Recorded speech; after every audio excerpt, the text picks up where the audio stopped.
Hi everyone, welcome back to my channel. Today we are going to be talking about a lot of updates. So we've had some tarantulas molt. We did have a loss, and then there's a few that you guys have asked me about a couple times, just wanting an update on them, and I thought I would throw them in here as well. So yeah, we have a lot to talk about. Let's just go ahead and get started. So first let's talk about Salem, my Grammostola pulchra. You guys know that he's been on my channel really a long time, and he was one of my first few tarantulas. So he actually molted again, and I was really anxious for this molt because he is a male and he is probably going to mature soon. So I wasn't really sure if this next molt was going to be the one where he matures or not, and I'm super happy to say that it was not his maturing molt, and he is not mature yet, which means we have more time with him.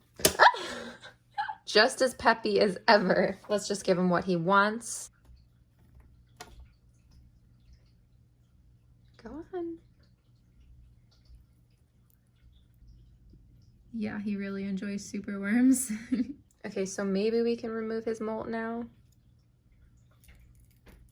Let's get a closer look at this. So here is a very, very close up of his fangs. Those are so big, it's crazy. Yeah, this is a really cool molt. I really like this molt. I'm gonna keep this one. Super cool. But yeah, that is Salem, and he is doing really well. Okay, so of course we have Peaches, one palp. Peaches, she only has one palp, remember? This is the girl who I recently picked up. She was abandoned. So she actually did eat, and I wanted to show you guys how she eats because it's pretty cool how she does it with only one palp.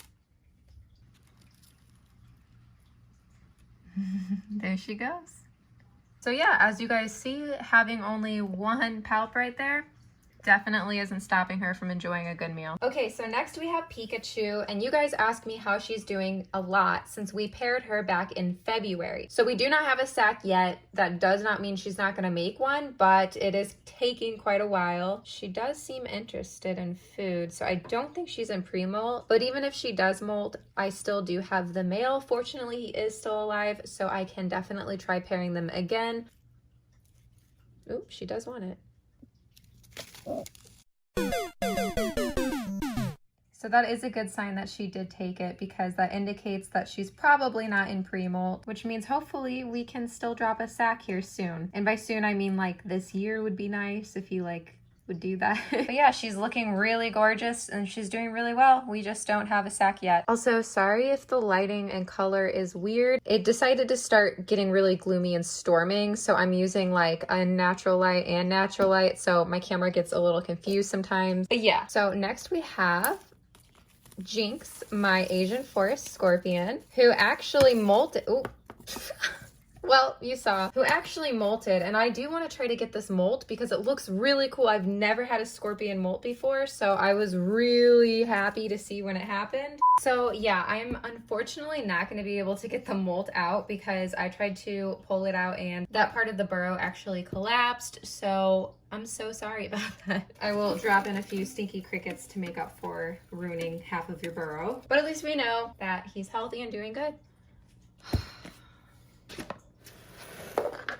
So this is the trapdoor, the Chinese trapdoor. This is what the Chinese trapdoor does.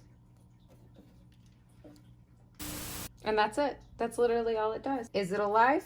I don't know. I don't smell anything. Next up, we have another spider. This spider is my H. David Bowie, which is a huntsman. Super quick, and we're gonna try to feed it really quick, which I don't think I've really done on camera. The reason why I haven't really made a video about this one yet is because I've been growing it out for a little bit, and I kind of want to wait until it's a little bit bigger, a little bit cooler looking, I guess. So what I'm gonna do is move it to the side. I get a separate container with a separate lid, and here are the fruit flies. This sucks because they like try to go everywhere. Oh no.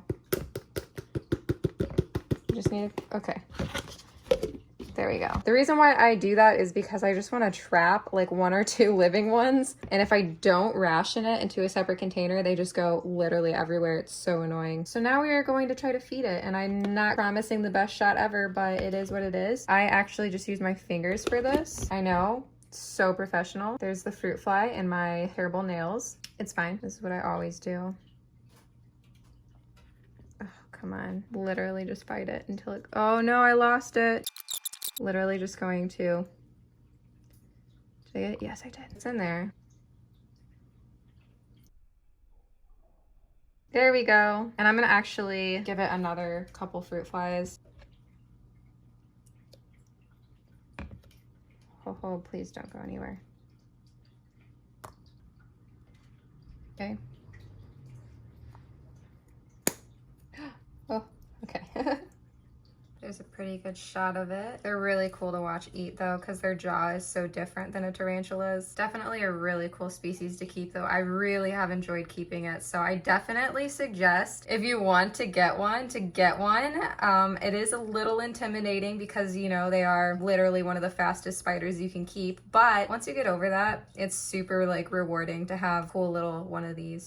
So next I have everyone's favorite girl. This is Wednesday the Velvet Spider, and she just molted. I actually saved the molt for you guys. It's so little and cute. So she is a confirmed female, and I kind of ruined her web a little bit right here. Unfortunately, Tom Patterson, who gifted her to me, actually just wanted to make sure she was female because he would like to breed it if it was male, but of course it was female. So let's go ahead and offer her a cricket. She has started to get a little less shy.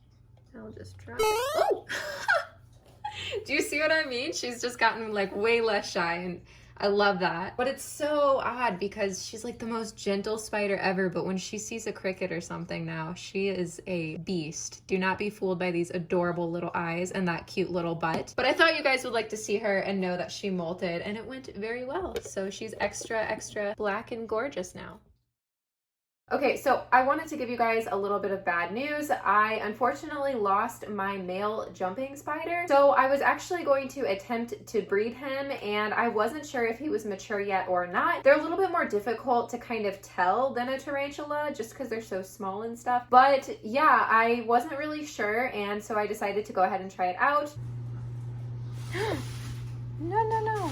Nothing happened really, and then it wasn't even a couple days later, he just randomly died. I don't know what the cause was. I don't think he was mature yet. I'm not really sure, but he wasn't ready to breed, I guess, because he didn't really do anything. So yeah, that's like a thing that kind of stinks, especially with wild caught. I'm pretty sure like 90% of jumping spiders in the hobby are wild caught. Something I did want to talk about though, that I thought would be kind of helpful, especially for those of you who might be a little bit newer to keeping tarantulas or spiders or scorpions or any invertebrate really. When I did find the male died, I saw that he had quite a few mites on him, and I did want to bring this up because a lot of people will find their tarantula or their spider dead with mites on it, and they'll suddenly freak out and be like, oh my gosh, it has mites and that's what killed it. Most of the time that's not the case. So mites are actually just like a really natural occurrence in soils and substrates and stuff like that, and not all mites are the same. Actually, a lot of mites are totally harmless to your animals and beneficial in some cases. So in my case, these mites that I found are actually just probably regular hitchhiker mites is what a lot of people call them, where they're these like really small white mites that live in the soil, and you never really see them unless there's a dead cricket or something, and they'll clean it up for you. But if numbers rise a lot, then that means you might have a little bit of too many in the enclosure, and you'd want to dry the enclosure out, and it would naturally deplete their population. So I just wanted to bring that up because I thought it was of some value. I'm sure at some point this is going to happen to you guys, where you're going to find a tarantula or something dead covered in these white mites that just appeared out of nowhere, and I just wanted to let you guys know that natural deaths do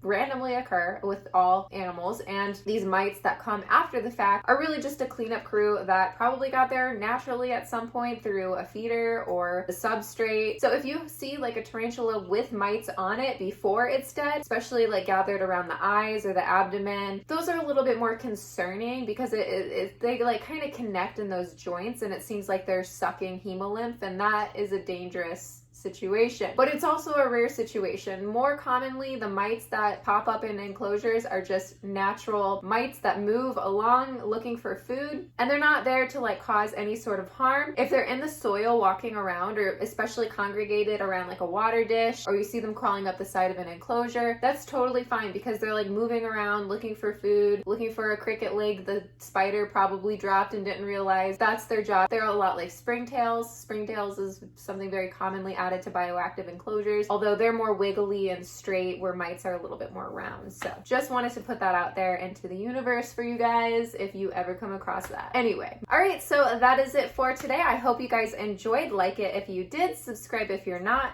and you want to be. Don't forget I have an Instagram that I use probably way too much. It's at Tarantula.Kat. You can go follow me there. I also have a Patreon, Teespring, and a podcast. All the links are down below. I will see you guys soon.